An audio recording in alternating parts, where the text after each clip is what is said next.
livro de Gênesis, a partir do capítulo 42, a Bíblia vai nos contar a história do encontro de José com os irmãos. José, aquele que foi vendido pelos irmãos para o Egito e ficou anos lá, sofreu muito por conta desses irmãos. E a partir do capítulo 42, a Bíblia vai começar a narrar esse encontro que José teve com os irmãos. Mas você prestou atenção em um detalhe? Nós sempre usamos José como uma excelente referência de perdão. E sim, José é uma excelente referência de perdão. Observe só, quando José percebeu que os irmãos estavam ali, ele não se deu a conhecer. Você percebeu isso? José não foi aquele homem que simplesmente olhou para os irmãos e caiu de beijos e abraços em seus irmãos prontamente. José foi cauteloso. E quando se fala de perdão, e quando se fala de reconstruir relacionamentos que foi ferido, que foi desfeito, semelhante com o que aconteceu com José, você sabe que José foi vendido ao Egito pelos próprios irmãos há anos atrás desse episódio, irmãos estes que tinham muito ciúme, muita inveja de José. Ele sofreu muito, ele foi acusado de um crime que não havia cometido e teve que ir para a prisão. E agora, depois de muitos anos, esses irmãos descem ao Egito porque tem muita fome no mundo e só no Egito tinha comida. Então os irmãos de José descem para o Egito para poder buscar mantimento e prontamente José os reconhece. Mas você percebe que José não vai em busca deles, não se dá a conhecer, porque os irmãos não o reconheceram. Mas José não pula no pescoço deles: ah, meus irmãos, eu sou José, eu amo vocês, eu perdoo tudo, vem e desce todo mundo para cá. José não fez isso. José foi prudente. Precisamos ter prudência na nossa vida. José não é apenas exemplo de uma pessoa que soube ultrapassar a dor e perdoar. José também é um exemplo de uma pessoa que soube ser prudente, observador, cauteloso antes de tomar qualquer atitude. E José então armou ali aquela estratégia. Não sei se você conhece a história, vou fazer um resumo. Quando os irmãos chegaram ao Egito, José queria notícia da família, queria notícia do outro irmão, que era filho de pai e mãe, Benjamim. E José então ali, você pode acompanhar isso a partir do capítulo 42 de Gênesis, tá?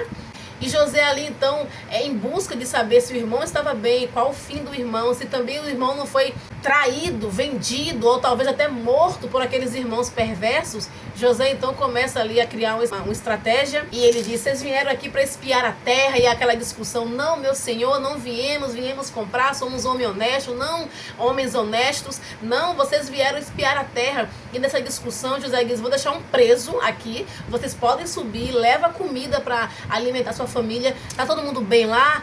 Ah, sim, temos um pai, temos um outro irmão que convive lá também com o nosso pai. José falou assim: então vocês vão subir, leva comida para sua família não morrer, um fica preso e eu só vou ver vocês novamente, vocês só vão comprar alimento na minha mão novamente se vocês trouxerem o filho mais novo, para poder eu saber se realmente o que vocês dizem é verdade, ou se vocês não são espias, estão espiando a terra, né? Ou seja, inimigos. Eles subiram, um ficou preso, eles subiram, relataram ao pai, e aí depois o pai não queria deixar que eles descessem com Benjamim, mas acabou que ele foi obrigado, as circunstâncias exigiam, e eles voltaram ao Egito novamente, levaram o Benjamim. Fazendo um resumo bem rápido, José então pediu que o seu servo colocasse o copo dele na boca do saco de Benjamim para acusar Benjamim. E aí então vê a reação dos irmãos, como que os irmãos reagiriam vendo Benjamim ali sendo acusado, já que Benjamim agora estava no lugar de José, porque era o filho da esposa que Jacó mais amava. Então José imaginou, talvez eles tenham ainda esse mesmo sentimento, né? Não tenham mudado. Essa é a palavra, esse é o ponto que eu quero chegar: mudança. José, ele buscou saber se os seus irmãos haviam mudado o comportamento, se aquela personalidade deles, invejosa e ciumenta, havia sido transformada com o passar do tempo. E aí então José colocou o copo dele na boca, né, como eu falei, do saco lá do Benjamim, e eles partiram. E aí perseguiram, acusaram o Benjamim de roubo, trouxeram todo mundo para o Egito de novo. Cá no Egito, os irmãos, José observando, os irmãos entraram em desespero quando encontraram o objeto com Benjamim. porque eles sabiam qual seria o fim do Benjamim. E José então percebeu que os irmãos se desesperaram. Todos eles estavam querendo dar a própria vida para poder salvar Benjamim. Qualquer um queria se colocar ali como escravo, mas que Benjamim pudesse voltar para o pai, pudesse voltar em segurança. E José então ali pôde perceber, José pôde entender que aqueles irmãos eles já não tinham mais aquele caráter sujo, aquele caráter invejoso. Porque certamente com a morte de José, que era o que Jacó imaginava, Jacó deve ter se apegado ainda mais a Benjamim. Certamente o amor que Jacó devotava para Benjamim era ainda mais potente do que quando José estava ali. Consciente disso, José queria ter a certeza ali de que os seus irmãos haviam mudado o comportamento. Depois disso, José ali então, ele se deu a conhecer, abraçou os irmãos, chorou, aquela coisa toda. Perdoar é uma exigência que Deus pede de nós.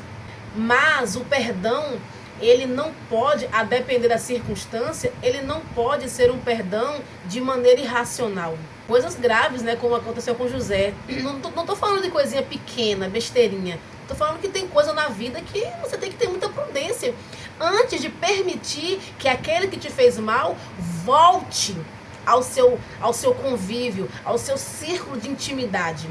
Não pode simplesmente dizer assim, não, eu tenho que fazer isso porque Jesus falou que eu tenho que perdoar. José nos prova o contrário disso. Não que José contradiga Cristo, é que muitas vezes os religiosos, eles não entendem o que Cristo quis dizer.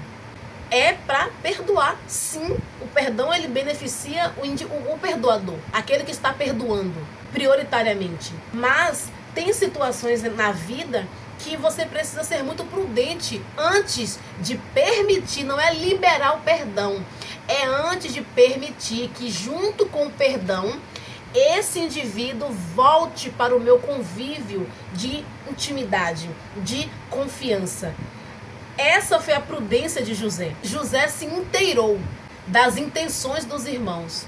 Ele se inteirou para saber se realmente havia como aqueles irmãos voltar a fazer parte do seu convívio de intimidade e confiança. E nós não podemos perder isso de vista. E eu fiquei maravilhada quando eu percebi isso em José. Relacionamento pós-perdão tem que vir acompanhado com prudência ou tem que ser essa coisa, né? Ai, não, eu tenho que perdoar de qualquer jeito, de qualquer forma. Tem que trazer de volta, colocar dentro da minha casa de novo, voltar a ser minha amiga de novo. Ah, não, me fez mal, mas vamos junto, pega na minha mão e vamos caminhar junto. Ou você acha que realmente você pode perdoar e tem que ter esse cuidado para observar e que tem pessoas que de fato você vai perdoar, mas ela tem que ter uma boa dose de distância. O que você acha? Deixa aí nos comentários. Primeiro porque eu quero ouvir a sua opinião. E segundo, você ajuda aqui o canal a crescer. Compartilha esse vídeo, curte, deixa um comentário. E se você não é inscrito, se inscreva, viu? Porque conteúdos como esse vai estar chegando aqui. Até o próximo vídeo. E seja como José.